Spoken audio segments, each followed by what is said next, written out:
Assalamualaikum warahmatullahi wabarakatuh. Selamat pagi anak-anakku sekalian. Apa kabar hari ini? Semoga semuanya dalam keadaan sehat walafiat. Alhamdulillah, pada kesempatan pagi hari ini kita kembali belajar mata pelajaran pendidikan kewarganegaraan, yaitu melanjutkan materi dan pembahasan kita pada pertemuan sebelumnya. Sebelum kita melanjutkan kepada materi dan pembahasan kita, saya mengajak kepada anak-anakku sekalian untuk berdoa menurut agama dan kepercayaan kita masing-masing.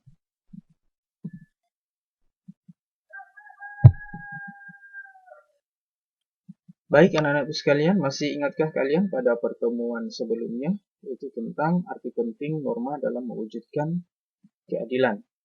Yang mana pada pertemuan sebelumnya kita sudah membahas tentang fungsi serta manfaat menjalankan norma dalam masyarakat. Nah, pentingnya norma dalam mewujudkan keadilan adalah norma akan menciptakan ketertiban dan keharmonisan bagi masyarakat. Norma dalam masyarakat terbentuk karena berbagai perbedaan individu. Sebagai makhluk individu, manusia memiliki kepribadian, kepentingan, keinginan, tujuan hidup yang berbeda satu dengan yang lainnya. Sehingga atas segala perbedaan tersebut, agar tidak menimbulkan perpecahan dan ketidaktertiban dalam masyarakat, diperlukanlah sebuah aturan atau norma yang mengatur hal-hal tersebut. Pentingnya norma karena norma memberikan sebuah manfaat. Manfaat tersebut adalah yang pertama mewujudkan keteraturan sosial. Kemudian sebagai sistem pengendalian perilaku individu, melindungi orang yang lemah dan mencapai integrasi sosial. Pada kesempatan hari ini kita melanjutkan pembahasan kita dengan tujuan pembelajaran adalah menganalisis pentingnya norma hukum dalam kehidupan bermasyarakat, berbangsa dan bernegara, serta tujuan pembelajaran yang kedua menunjukkan macam-macam keadilan. Dalam kehidupan sosial pasti ada norma yang mengatur kehidupan tersebut. Sebagai makhluk sosial, manusia lahir, berkembang, dan meninggal dunia dalam masyarakat. Setiap individu berinteraksi dengan individu atau kelompok lainnya. Interaksi yang dilakukan manusia senantiasa didasari norma yang berlaku dalam masyarakat. Interaksi yang dilakukan manusia senantiasa didasari oleh norma yang berlaku dalam masyarakat. Coba kalian bayangkan apabila dalam kehidupan sosial tidak ada norma yang mengatur, maka tentunya kehidupan tersebut akan kacau, akan tidak tertib. Sebagai contoh, pada gambar di samping, bagaimana kehidupan interaksi yang dilakukan di sebuah pasar, ya, pasar yang berada di pantai, itu senantiasa berjalan dengan tertib. Begitupun dalam kehidupan kita sehari-hari, masyarakat, dan terutama di lingkungan sekolah, semuanya berjalan tertib. Mengapa? Karena setiap manusia memahami tentang keberadaan norma tersebut. Keberadaan norma melekat dalam kehidupan masyarakat. Norma juga diperlukan untuk mewujudkan dan menjaga tatanan kehidupan bersama yang harmonis. Tentunya, tanpa adanya norma, maka akan terjadi ketidakteraturan dalam kehidupan bermasyarakat. Pada pertemuan sebelumnya juga kita sudah membahas tentang macam-macam norma ya. Jadi ada 4 norma. Dari norma agama, norma kesopanan, norma kesusilaan, dan norma hukum. Dan dalam kehidupan bernegara, diatur norma hukum yang berbeda dengan norma-norma lainnya. Persamaannya adalah norma tersebut mengatur tata tertib dalam masyarakat, sedangkan perbedaannya terletak pada sanksinya. Norma hukum memiliki sanksi yang lebih tegas dan bisa dirasakan langsung bagi setiap yang melanggar norma tersebut. Dalam kehidupan bernegara, norma hukum memiliki peranan yang lebih besar karena mengikat dan memaksa. Jadi, norma hukum memiliki peran karena mengikat dan memaksa seluruh warga negara serta para penyelenggara negara. Jadi, norma hukum bukan hanya untuk warga negara, tetapi juga seluruh warga negara dan penyelenggara negara. Dalam hal ini adalah pemerintahan. Di negara kita, norma hukum yang paling tertinggi itu adalah konstitusi, yaitu Undang-Undang Dasar 1945. Dan di dalam Undang-Undang Dasar 1945, pada pasal 1 ayat 3 yang berbunyi, negara Indonesia adalah negara hukum. Nah, negara hukum adalah negara yang mendasarkan segala sesuatu, baik tindakan maupun pembentukan lembaga negara, pada hukum tertulis atau tidak tertulis. Menurut Alfedisey, negara hukum mengandung 3 unsur. Yang pertama, supremacy of law, dalam arti tidak boleh ada kesewenang-wenangan sehingga seseorang warga harus dihukum jika melanggar hukum. Kedua, equality before of law. Setiap orang sama di depan hukum tanpa melihat status dan kedudukannya, baik bagi rakyat maupun pejabat. Yang ketiga, human rights. Diakui dan dijaminnya hak-hak asasi manusia dalam undang-undang atau keputusan pengadilan. Jaminan Undang-Undang Dasar Negara Republik Indonesia tahun 1945 bahwa negara Indonesia negara hukum ditemukan dalam pasal 1 ayat 3 dan pasal 27 ayat 1. Sebagai negara hukum, tentu bangsa Indonesia menerapkan aturan dalam penyelenggaraan pemerintahan dan dalam kehidupan bermasyarakat serta berbangsa dan bernegara. Tentunya setelah kalian memahami negara hukum, kalian juga harus memahami, menyadari, dan melaksanakan hukum tersebut. Salah satu contoh seseorang yang paham dan taat terhadap aturan hukum adalah membayar pajak. Jadi, setiap orang yang membayar pajak berarti orang tersebut sudah mewujudkan perilaku ketaatan warga negara terhadap norma hukum. Dengan membayar pajak, pemerintah dapat melaksanakan pembangunan nasional untuk menciptakan kesejahteraan bagi seluruh rakyat Indonesia. Jadi membayar pajak, pajak motor, pajak bumi dan bangunan, pajak penghasilan. Jadi tujuannya semuanya adalah untuk pembangunan nasional dan dapat menciptakan kesejahteraan bagi seluruh rakyat Indonesia. Pada umumnya norma hukum memiliki sanksi sehingga berlakunya dapat dipaksakan. Oleh karena itu, norma hukum lebih ditaati oleh masyarakat daripada norma lainnya. Hukum dapat memaksa seseorang untuk menaati tata tertib yang berlaku di dalam masyarakat, dan terdapat orang yang tidak mentaatinya diberikan sanksi yang tegas. Nih, salah satu contoh hukum memaksa seseorang untuk menaati tata tertib adalah ketika kalian mengendarai sepeda motor, maka kalian harus menggunakan helm. Manakala kalian tidak menggunakan helm, kemudian dirazia atau ada sweeping di jalan, maka kalian akan kena tilang dan akan mendapat sanksi denda. Norma hukum tidak dapat berjalan sendiri untuk mencapai tujuan keadilan, maka diperlukan alat-alat perlengkapan negara. Paksaan berlakunya norma hukum dilakukan oleh alat-alat perlengkapan negara yang berwenang. Siapa saja mereka? Yaitu kepolisian, jaksa, dan hakim. Nah, untuk menyelesaikan masalah perdata seperti pembagian harta warisan dapat mengajukan ke pengadilan untuk diperiksa dan diputuskan oleh hakim. Untuk mencegah dan menanggulangi aksi kejahatan dan gangguan keamanan diperlukan aparat kepolisian. Dan untuk mewakili negara melakukan tuntutan terhadap pelaku kejahatan di sidang pengadilan dilakukan oleh aparat kejaksaan. Hal ini adalah jaksa. Seandainya dalam masyarakat tidak ada aturan yang mengatur kehidupan masyarakat, tentu tidak akan tertib dan timbul kekacauan di mana-mana. Oleh karena itu, untuk menjaga ketertiban dalam kehidupan bermasyarakat, norma hukum harus ditegakkan. Setiap pelanggaran norma hukum harus mendapatkan sanksi agar terwujud keadilan. Hal ini sesuai dengan salah satu tujuan hukum, yaitu terwujudnya keadilan dalam kehidupan masyarakat. Mewujudkan keadilan merupakan salah satu teori tertua dari tujuan hukum. Dalam kehidupan sehari-hari, terdapat ungkapan yang berkenaan dengan keadilan seperti, hendaklah keadilan ditegakkan walaupun langit runtuh. Bahkan teori keadilan dalam tujuan hukum dianut oleh negara Indonesia, seperti digambarkan dalam setiap keputusan pengadilan yang harus diawali dengan kalimat demi keadilan berdasarkan ketuhanan yang Maha Esa. Hal ini berarti setiap keputusan pengadilan harus didasarkan atas rasa keadilan. Kita lanjut ya. Apa sih keadilan itu? Jadi keadilan dalam Kamus Besar Bahasa Indonesia diartikan sebagai tindakan tidak berat sebelah, atau yang selayaknya atau sepatutnya tidak sewenang-wenang. Nilai keadilan harus terwujud dalam kehidupan bersama. Sebagai berikut.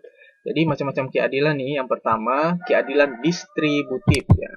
Apa sih keadilan distributif itu? Jadi keadilan distributif yaitu suatu keadilan antara warga negara terhadap warganya. Dalam arti, pihak negara yang wajib memenuhi keadilan dalam bentuk keadilan membagi, dalam bentuk kesejahteraan, bantuan subsidi, dan kesempatan hidup bersama yang didasarkan atas hak dan kewajiban. Salah satu contoh keadilan distributif yaitu adalah bentuk kesejahteraan atau bentuk bantuan yang diberikan oleh pemerintah. Apa saja contoh bentuk kesejahteraan tersebut? Contohnya pemerintah memberikan bantuan kepada warga yang tidak mampu. Nah, itu kan adil. Tentunya warga yang mampu pasti tidak akan mendapat bantuan. Nah, contoh nyata dalam kehidupan sehari-hari keadilan distributif adalah perlakuan terhadap seseorang sesuai dengan jasa-jasanya dan prestasi yang dibuatnya. Contohnya, pemberian nilai peserta didik sesuai dengan prestasi yang dimilikinya. Karyawan yang sudah bekerja 10 tahun mendapat kenaikan jabatan. Kan tidak mungkin sama antara karyawan yang baru bekerja dengan karyawan yang sudah bekerja lama tetapi sama-sama naik jabatan. Itu dikatakan tidak adil. Seorang pekerja bangunan yang diberi gaji sesuai atau hasil yang telah dikerjakan. Atau perusahaan yang memberi gaji pada karyawan yang bekerja dan tidak memberi gaji pada yang tidak bekerja. Yang selanjutnya ada keadilan legal. Keadilan legal itu adalah keadilan hubungan keadilan, ya, hubungan keadilan antara warga negara terhadap negara. Dan pihak warga negara wajib memenuhi keadilan dalam bentuk mentaati peraturan perundangan yang berlaku. Contohnya adalah pengendara motor selalu menaati rambu-rambu lalu lintas. Dan contoh yang selanjutnya yang nyata dalam kehidupan kita sehari-hari adalah setiap orang mematuhi protokol kesehatan selama pandemi COVID-19. Selanjutnya adalah keadilan komutatif, yaitu suatu hubungan keadilan antara warga yang satu dengan lainnya secara timbal balik. Nah, berbeda dengan keadilan distributif tadi. Kalau keadilan komutatif, perlakuan sama setiap orang dengan tidak melihat jasa-jasanya. Contoh, peserta didik mendapat tugas yang sama tanpa melihat kepandaian masing-masing. Peserta didik sama-sama ikut belajar tanpa harus memilih, ya, tanpa harus memilih siapa yang mampu, siapa yang tidak mampu, siapa yang kaya, siapa yang berkecukupan, ya. Jadi semua sama mendapatkan tugas. Kemudian seseorang yang membeli tas yang sesuai dengan harganya, artinya harga tas tersebut 100.000, ya dibayar juga dengan harga 100.000. Kemudian dalam hal tindakan, seseorang dihukum, ya. Anggota DPR yang korupsi harus dihukum sesuai peraturan berlaku tanpa memandang jabatannya atau jasa-jasanya. Jadi jangan sampai nanti mentang-mentang dia adalah seorang anggota DPR atau dia memiliki jabatan dan ketika dia melanggar hukum, maka hukum itu tidak berlaku untuk dirinya. Jadi maka itu tidak sesuai dengan keadilan komutatif. Jadi keadilan komutatif itu adalah keadilan yang mana setiap orang mendapat perlakuan yang sama dengan tidak melihat jasa-jasanya tanpa memandang jabatan, ya. Nah, jadi ada 3 bentuk-bentuk nilai-nilai keadilan. Menurut pandangan hukum, keadilan mengandung arti adanya jaminan negara terhadap anggota masyarakat untuk mendapatkan apa yang menjadi haknya dan memperoleh perlakuan yang sama di hadapan hukum. Hukum menjaga dan melindungi hak-hak anggota masyarakat agar tercipta keadilan. Di depan hukum, tidak ada seorang pun warga negara yang diistimewakan. Semua warga negara, baik pejabat negara, warga negara, orang asing, wajib mentaati hukum. Demikian, norma hukum berlaku adil bagi seluruh warga negara. Menegakkan hukum pada pokoknya merupakan menegakkan nilai-nilai keadilan. Bukan hanya menegakkan peraturan tertulis yang bersifat tekstual dan formal. Keadilan merupakan roh dari setiap norma hukum. Tegaknya keadilan Hukum akan menjadi jaminan bagi perwujudan nilai-nilai kemanusiaan yang adil dan beradab sebagai sila kedua Pancasila dan sekaligus mewujudkan sila kelima, yaitu keadilan sosial bagi seluruh rakyat Indonesia. Norma hukum wajib dipatuhi dalam setiap aspek.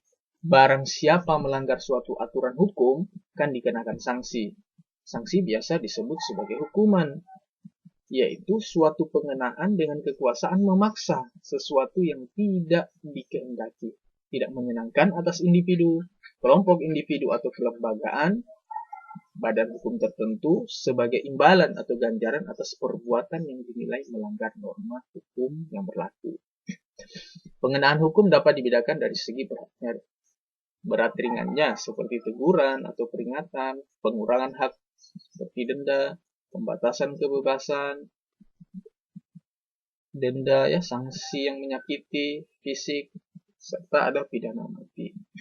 Seorang yang dihukum tidak langsung ketika orang yang bersalah langsung dihukum, tetapi melalui proses. Yang pertama ada penyelidikan yang dilakukan oleh kepolisian, kemudian selanjutnya itu setelah penyelidikan dan terdapat bahwa kasus tersebut terdapat pelanggaran hukum, ya, maka akan dilimpahkan kepada pengadilan untuk diadili dan putusannya dilakukan oleh hakim. Sebagaimana pada gambar tersebut. Di gambar di sini kalian bisa lihat ya proses jalannya persidangan. Nah, penjatuhan hukuman bagi pelanggar norma hukum dapat dipandang sebagai bagian dari proses koreksi atau pemasyarakatan sehingga orang yang dihukum menjadi orang baik sebelum kembali lagi ke tengah-tengah kehidupan masyarakat. Dijatuhnya hukuman secara ilmiah mempunyai dasar pembenaran, yaitu yang pertama pembalasan atas kesalahan. Jadi orang yang melanggar hukum itu dijatuhi hukuman adalah untuk diberikan pembalasan atas kesalahan yang dilakukan. Kemudian sebagai efek jera, ya. Kemudian sebagai rehabilitasi, untuk merehabilitasi, kemudian menyebabkan tidak dapat lagi melakukan kesalahan, kemudian mengisolasi pelaku untuk mencegahnya melakukan lagi kesalahan yang membahayakan orang lain. Di Indonesia dalam hukum pidana, hukum itu dibagi menjadi dua macam. Hukuman dibagi menjadi dua macam. Ada hukuman pokok dan hukuman tambahan, yaitu pasal 10 Kitab Undang-Undang Hukum Pidana. Hukuman pokok, di sini ada hukuman mati, hukuman penjara, hukuman kurungan, dan hukuman denda. Sementara hukuman tambahan, pencabutan hak-hak tertentu, misalnya seseorang yang sudah mendapat kasus, ya, maka atau permasalahan dan dihukum untuk dicabut hak-haknya, misalnya tidak boleh berpolitik selama beberapa tahun, tidak boleh mencalon sebagai anggota DPR selama beberapa tahun, ya. Kemudian ada perampasan barang-barang tertentu dan pengumuman keputusan hukum. Hukuman bagi pelanggar norma hukum juga tidak hanya berlaku dalam lapangan hukum pidana, tetapi dapat juga mencakup hukum perdata dan hukum tata usaha negara. Jadi di Indonesia bukan hanya hukum pidana ya, ada juga hukum perdata dan hukum tata usaha negara. Hukum perdata ini hukum yang mengatur antara hubungan perseorangan, biasanya berkaitan dengan tanah ya. Jadi itu ketika dibawa ke pengadilan biasanya sanksinya adalah berupa hukuman ganti rugi. Kemudian ada juga hukum tata usaha negara. Sanksi hukuman berupa pemecatan dari jabatan atau skorsing terhadap seseorang pegawai atau pencabutan izin mengemudi, pencabutan izin terbit ya. Jadi sekali lagi bahwa bukan hanya hukum pidana ya, tapi ada juga di Indonesia juga ada hukum yang bidangnya perdata dan ada hukum tata usaha negara. Nah, kalau hukum perdata ya, itu ketentuan-ketentuan yang mengatur hak dan kewajiban seseorang dalam masyarakat, misalnya hukum perkawinan ya. Kemudian hukum perdata, contohnya hukum waris, hukum kekeluargaan, hukum perikatan ya, hukum perceraian. Kalau hukum tata usaha negara ya, itu serangkaian kaidah hukum yang mengatur susunan atau alat kelengkapan negara, hubungan kekuasaan satu sama lain dan fungsi yang mendasar. Baik, sampai sini paham kan kalian tentang pentingnya hukum dalam kehidupan masyarakat juga Pak Guru harapkan kalian dapat memahami tentang macam-macam keadilan. Norma hukum memiliki sifat yang mengatur dan memaksa. Sifat norma hukum adalah mengatur dan memaksa dengan tujuan menciptakan keadilan dalam kehidupan bermasyarakat, berbangsa, dan bernegara. Keadilan diwujudkan dengan terlindunginya hak-hak warga negara dan adanya hukum yang tegas dan nyata terhadap anggota masyarakat yang melanggar norma hukum tersebut. Demi tegaknya keadilan, anggota masyarakat yang melanggar norma hukum harus dihukum karena perbuatan yang dilakukan telah merugikan dan merampas hak anggota masyarakat lainnya. Pemberian hukuman bagi anggota masyarakat yang melanggar hukum dilakukan oleh lembaga peradilan. Jadi, masyarakat tidak boleh melakukan tindakan main hakim sendiri. Karena tindakan main hakim sendiri termasuk juga perbuatan melanggar norma hukum. Pemberian norma hukum hanya dapat dilakukan melalui proses persidangan di lembaga peradilan. Kiat, lembaga peradilan memegang peranan penting dalam menciptakan keadilan di tengah-tengah pergaulan hidup masyarakat. Melalui lembaga peradilan, anggota masyarakat yang merasa hak konstitusionalnya dilanggar dapat memperjuangkan hak tersebut. Hal itu agar orang yang telah melanggar hak orang lain menerima hukuman yang setimpal sesuai dengan pelanggarnya. Jadi, apabila kalian mendapati suatu kasus dengan masyarakat, ingat, kalian sudah paham bahwa tindakan main hakim sendiri memberikan hukuman kepada orang lain secara langsung itu tidak dibenarkan dalam hukum di negara kita. Justru tindakan main hakim sendiri itulah yang bisa dikatakan sebagai perbuatan melanggar norma. Ya. Ingat, tindakan main hakim sendiri itu adalah perbuatan melanggar norma. Bukan bisa jadi bukan si pelaku tadi yang membuat kasus yang penjara, bisa jadi masyarakat yang melakukan pemukulan terhadap orang yang melakukan pelanggaran, bisa jadi dialah yang akan terkena hukumannya. Jadi ingat, di negara kita itu apabila ada permasalahan, keputusannya dilakukan setelah melalui lembaga peradilan. Oke, sampai di sini pembahasan kita. Dan untuk lebih jelasnya silakan kalian membuka Google ya, buka materi-materi pelajaran, buka pusat sumber belajar yang lainnya. Apabila ada hal-hal yang kurang jelas, silakan ditanyakan. Demikian, wassalamualaikum warahmatullahi wabarakatuh dan selamat pagi.